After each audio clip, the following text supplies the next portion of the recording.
Hello everyone! Hello! Hello! It's Lola! Nagda-drive nasa taas ng Champlain Bridge. So ano lang tayo ngayon guys, kwentuhan tayo. By the way, update ko lang kayo tungkol dito sa immigration dito sa Canada, na may pinalabas ngayong buwan ng tungkol sa ngayong buwan lang. Anong date na ba ngayon? I think ngayong buwan siya or last month. I think ngayong buwan siya inilabas na babawasan na yung mga pumapasok dito sa Canada. Kasi daw sobra na yung sobra na daw yung mga tao dito na napapasok. Kasi nga since pandemic, ang dami talagang napasok ditong mga iba't ibang lahi.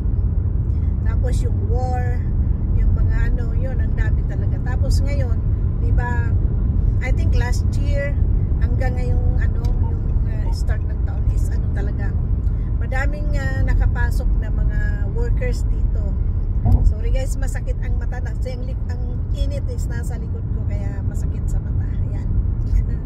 So yun guys na kasi yung salamin ko talikod ko nga. So yun nga yung sinasabi ko guys na nag-decide na yung immigration na babawasan na nila ng 10% ang mga taong pumapasok dito sa Canada.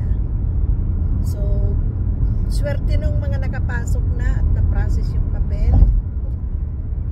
At yun nga, magbabawas ng 10% sa mga papasok na dito, mga workers. So priority na daw nila kasi usually mas mura sa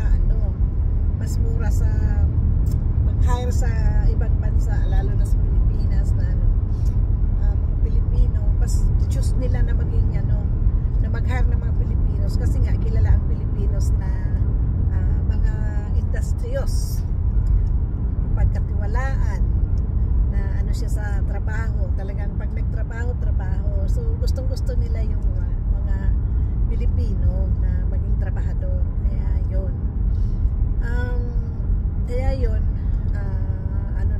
babawasan nila. So yung mga nag-apply na nagpa-process na makakapasok pa rin sila. Pero yung mga nag-apply pa lang siguro na pwedeng hindi na sila makapasok. Kasi 10% ng total na pumapasok na is ibabawas na. So yun lang ang update guys. So swerte nung mga nakapasok na.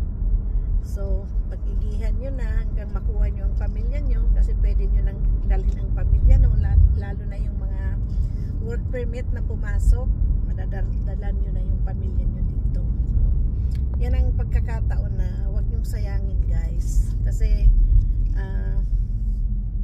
meron akong ilang kakilala na sinayang yung pagkakataon, hindi nakuha yung pamilya, na deport. So sinayang yung panahon, andito na na-deport pa. Kaya yun, imbis nakuha yung pamilya niya, hindi niya nakuha at na-deport pa. So maraming nangyayari dito na ganyan guys, na hindi inaasikaso ang papel. Kaya yun nga na nandito na yung pagkakataon is pinabayaan pa. Kaya tulad ko, nakuha ko yung pamilya ko, yun, haba ng ko din, nakuha ko yung pamilya ko after 5 years.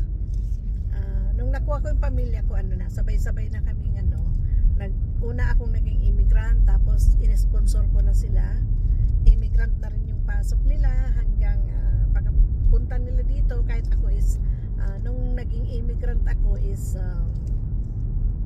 nagbilang pa ako ng another 2 years yata yun, or 3 years, nag-apply na ako ng citizenship.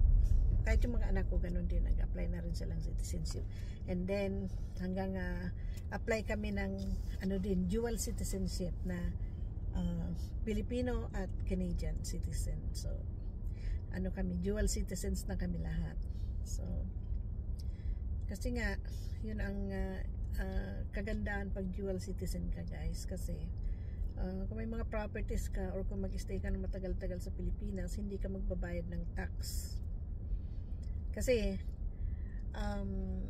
pag Canadian citizen ka lang na umuwi ka, mag-stay ka ng isang buwan, wala ka pang kukunin na ano, hindi ka pa magbabayad, or ano, hindi ka pa, I mean bang, hindi mo na kailangan kumuha ng visa. Pero pag matagal, ilang buwan ka, tapos citizen ka, is magbabayad ka ng taxes sa ano, magbabayad ka ng taxes sa pagbalik mo dito sa Canada, or ano, gano'n. Gano'n na nangyayari. So, mas maganda na yung mag-dual citizen para safe tayo. At pwede tayo mag-stay na matagal sa Pilipinas.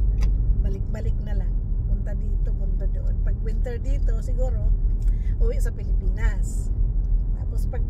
Tapos ng winter na summer dito, balik ulit dito.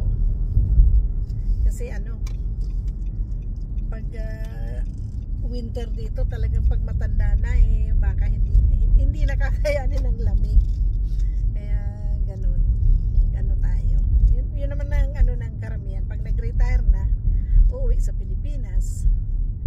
Tapos yun nga, enjoy ng life, enjoy ng buhay.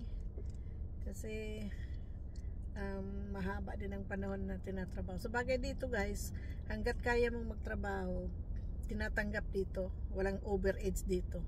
Pag gusto mo magtrabaho, tatanggapin ka. Walang discrimination ba? Kung gusto mong magtrabaho, kaya mo pa, pwedeng pwede. Yung mga matanda dito, yung mga retired na, mga 70s na, yan, nagtatrabaho sila. Tinatanggap sila magtrabaho sa mga restaurant, sa mall, sa ano, yung ang iba, mga taga-punas ng table, taga-dampot ng mga kinainan, yun sa mga restaurant, gano'n, sa mall, or sa McDonald's, gano'n, na mga taga-punas ng table, yun, yung mga trabaho ng ano dito, ng mga seniors. Kaya, hindi mahirap dito, wala ka lang sakit, is maganda pa rin ang buhay mo, kikita ka pa rin kahit may edad ka na. Kasi aside sa pension mo, so magkaroon ng extra income. Pero yung yun nga guys, na ang pension is depende sa contribution na ginawa mo. Dahil kung wala kang trabaho na yung talagang regular, tapos puro under the table, yun, pag ikay nag-pension, huwag magre-reklamo kasi kakunti din matatanggap mo. Yun. Ang iba naman, kahit may contribution, dahil may investment ka, meron kang RRSP, meron kang pag nag-retire ka,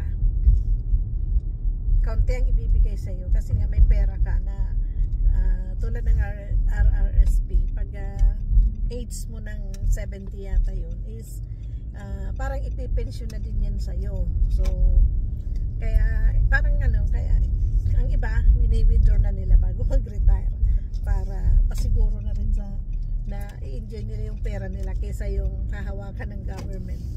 Is tapos kung may mangyari sa iyo, hindi mo i-enjoy yung sarili mong pera, di ba? So ganun dito guys. So, tulad ko, ako naman yung RRSP ko, yun na yung ginamit kong pang ko sa bahay, pang down. Kaya yun, hindi ko naman nabayaran lahat. So posibleng pag ako, babayaran ko yun. Nabayaran ko rin yung pero hindi ko siya totally na paid off. Dahil pero pag nag-retire ako, yun, yun. Babawasin or ganun. Basta, bahala na. Kasi pinakinabangan naman natin. So, kasi malaking tulong din yun na pwede mong gamitin na pag sa bahay. Pag bibili ka ng bahay, makabawas ng gawin mo ng down payment. So, malaking bagay yun. Kaya, yun lang. Dito na lang magtatapos ang ating kwentuhan guys. At ako'y nakarating na sa bahay. Ito, nagpa-park na ako. So, thank you all for watching. Remember to subscribe my channel. See you in my next video.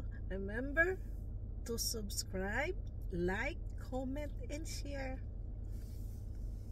Thank you everyone.